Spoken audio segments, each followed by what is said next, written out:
Hello ஆஸ்பரண்ட்ஸ், இந்த வீடியோவில் வந்து நம்ம மென்டல் அபிலிட்டியில் கூட்டுத்தொடர் வச்சு ஒரு ப்ராப்ளம் பார்க்கலாம். இந்த ப்ராப்ளத்தில் என்ன கேட்டிருக்காங்க பாருங்கள். 5 + 11 + 11 17 ப்ளஸ் வந்து என்னென்னா 95 வரையும் கொடுத்துருக்காங்க. 5 + 11 + 17 ப்ளஸ் இப்படி போய்கிட்டே இருக்குது, 95 வரையும் கொடுத்துருக்காங்க. சரியா?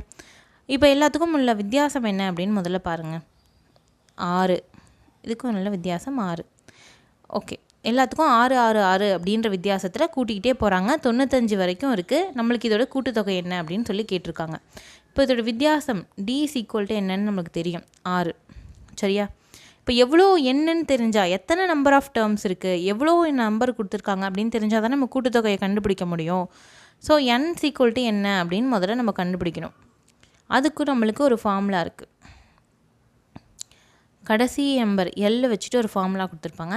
L = A + n - 1 × D அப்படின்னு. L அப்படின்னா என்னென்னா கடைசி எண்ணுன்னு அர்த்தம். கடைசி எண், லாஸ்ட் நம்பர், அதான் L. இதுவே வந்து முதல் எண் ஏனா N வந்து நம்ம கண்டுபிடிக்க போகிறோம். சரியா? இப்போ இங்கே என்ன போடுறோம் பாருங்கள். Lக்கு பதிலாக 95 = Aக்கு பதிலாக 5 ப்ளஸ் n - 1 × D, Dக்கு பதிலாக 6. சரியா? 95 5 அந்த பக்கம் போனால் -5 ஆகும். ஸோ 90 = n - 1 × 6 அப்படின்னு இருக்கும். இப்போ n - 1 கேட்டாங்க அப்படின்னா, n - 1 தான் நம்மளுக்கு வேணும். அதனால் 90/6 அப்படின்னு போடுவோம். 90யை 6ஆல் வகுத்தா என்ன வரும் அப்படின்னு பார்த்தீங்கன்னா 15 அப்படின்னு வரும். n - 1 = 15.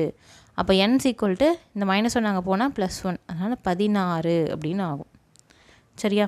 இப்போ என்ன எத்தனை உறுப்புகள் இருக்குது அப்படின்னு நம்ம கண்டுபிடிச்சிட்டோம். அடுத்தது என்ன கண்டுபிடிக்கணும் அப்படின்னா கூட்டுத்தொடர் எவ்வளோ அப்படின்னு பார்க்கணும். கூட்டுத்தொகை எவ்வளோ அப்படின்னு கண்டுபிடிக்க போகிறோம். ஓகே, நெக்ஸ்ட் ஸ்டெப் போகலாம். அடுத்து பாருங்கள். கூட்டுத்தொடருக்கான ஃபார்முலா என்னென்னா Sn = 2A + n - 1 × D / 2. சரியா?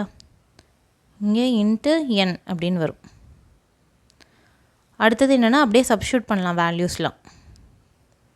வேல்யூ சப்ஸ்டியூட் பண்ணி பாருங்கள். 2 × Aனா என்னது, முதல் எண் 5 ப்ளஸ் n என்ன கண்டுபிடிச்சோன்னா 16ன்னு கண்டுபிடிச்சோமா. n - 1னா 15 × D அப்படின்னா டிஃப்ரென்ஸ் எவ்வளோ பார்த்தோம் அப்படின்னு பார்த்தீங்கன்னா 6. ஒவ்வொரு நம்பருக்கும் வித்தியாசம் 6 இருந்துச்சு. / 2 போட்டோம். இப்போ மேலே பெருக்கல்ல என்ன வருது அப்படின்னு பார்த்தீங்கன்னா என்னன்றது வந்து 16 அப்படின்னு போட்டிருக்கோம். அடுத்த ஸ்டெப்பில் என்ன பண்ண போகிறோன்னா இது சுருக்க போகிறோம். = 2 × 5 எவ்வளோ வரும், 10 ப்ளஸ் 15 × 6, 15 6 பெருக்குன்னா 90 வரும். / 2 அப்படின்னு போட்டோம். மேலே என்ன வரும், பெருக்கல் 16 அப்படின்னு வரும். = 10 + 90 எவ்வளோன்னா 100 / 2 × 16 அப்படின்னு நம்மளுக்கு வரும். இப்போ இது எப்படி சிம்பிளிஃபை பண்ணலாம் அப்படின்னு பார்த்தீங்கன்னா 2 1 2 2 8 16. ஸோ என்ன ஆன்சர் நம்மளுக்கு 800 அப்படின்னு வரும். சரியா? 800 அப்படின்றது தான் இந்த சம்முக்கான ஆன்சர்.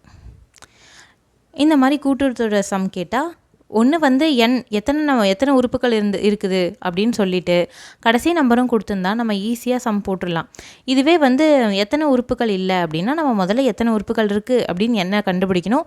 கண்டுபிடிச்சிட்டு அதுக்கப்புறமா கூட்டுத்தொகையை கண்டுபிடிக்கணும். இந்த 2 ஃபார்முலாஸும் ரொம்ப முக்கியம். சரியா? ஓகே, நெக்ஸ்ட் வீடியோவில் நம்ம வேறு ஒரு ப்ராப்ளத்தோடு பார்க்கலாம். தேங்க்யூ.